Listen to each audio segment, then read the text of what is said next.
මගේ YouTube channel එකට මම අප්ලෝඩ් කරන පළවෙනි වීඩියෝ එක තමයි මේ.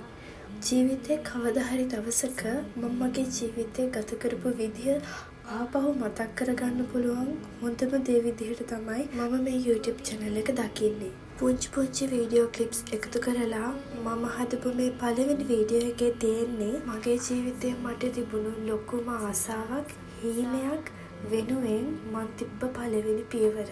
මම ජපානට ආපු දවස පළවෙනි දවස් කීපය ගත වුණ විදිහ තමයි මේ වීඩියෝ එකේ තියෙන්නේ. පිපින්නම් විඳින්නම් ආදරේ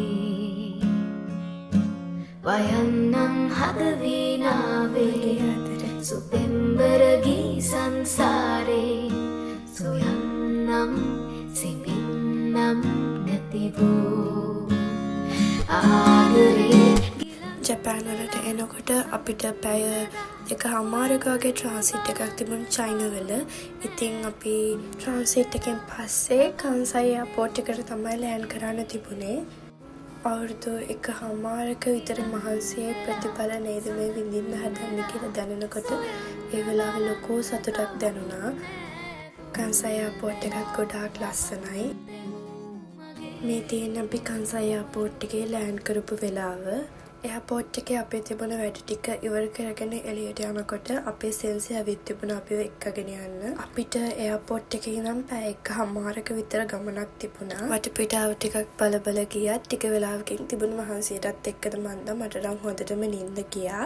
කෝස් එක කරන වැඩේ පටන් මම මගේ යාළුවයි තමයි හැම දෙයකටම හිටියේ. අපිව එක්කගෙන යන්න. ගිය අවුරුද්දේ ඒප්‍රිලින් එක ආපු අක්ක කෙනෙකුත් ආවා සෙන්සිත් එක්කම. අපිත් එක්ක ළමයි 7 දෙනෙක් ආවා. ඉතින් අපිව මැක් එකට එක්කන් ගිහලා ට්‍රීට් එකකුත් දුන්නා.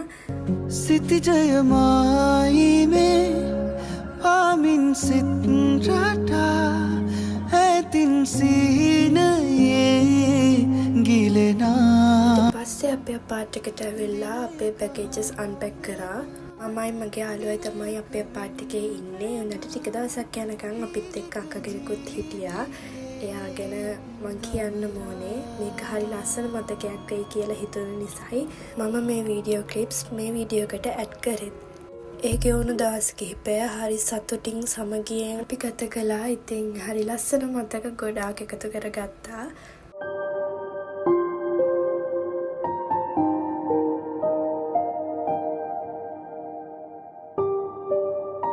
පහෝදා උදේම අපි ගියා බයිසිකල් ගන්න.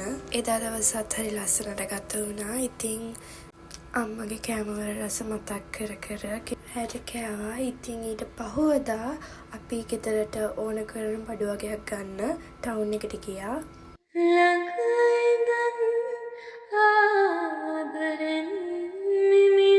අපි ඉන්නේ එයාපෝට් එකට පැය 1:00ක වගේ දුරින් නිසා විනාඩි 1:00ට වගේ ෆ්ලයිට් යනවා.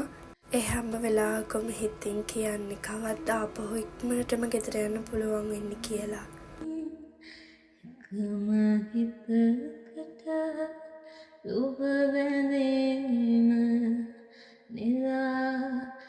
ඊට පස්සේ දවසේ අපේ හංකෝ එක හදන්න ගියපු වෙලාවේ ළඟ තිබුණු පාක් එකකට ගියා. මේ පාක් එකත් හරිම ලස්සනයි. මම යාළුවයි ටික වෙලාවක් ඉඳලා අපි ආපහු පාට් එකට එන්න පිටත් වුණා. ඔබ මේ ගංගාවේ පැදරන්නේ ඔබ හින්දා මං මේ සංසාරය සනසන්නේ අතග. ජපානයේ තියෙන ලස්සන දේවල් දකින හැම වෙලාවකම මගේ හිත කියන්නේ අනේ මගේ ගෙදර අයටත් මේ ලස්සන පෙන්වන්න තිබ්බනම් කියලා. අනිවාර්යෙන්ම මම කවදා හරි දවසක ඒ දේ කරනවමයි කියලා හිතන ගමන් මේ ලස්සන විඳිනවා. සොරේ රිදවන්නේ දෙවියන් තුදා තනි වෙන්නේ ජීවිතේ හසර ආදරේ අභිමන් සීනේ සතපි අපි ඉන්නේ භවරේ සංවී අපි යන්නේ හිතේ එකක් කියන මේ ඉන්නේ මම ලංකාවෙන් එනකොට මට දාලා එන්න අම අමාරුමුණ කෙනා මගේ ආදරේ. පවුලයගෙන් වෙංගලා මේ තිබ්බ පියවර මම හිතනවා කවදාහරි දවසක හැමෝගෙම ජීවිතවල හැමෝගෙම මූණවල සතුට පුරවන දෙයක් වෙයි කියලා. මේ වීඩියෝ එක බලපු ඔයාලගෙත් ජීවිතේ හැම බලාපොරොත්තුවක්ම හීනයක්ම හැබෑ වෙන්න කියලා මම හදවතින්ම ප්‍රාර්ථනා කරනවා.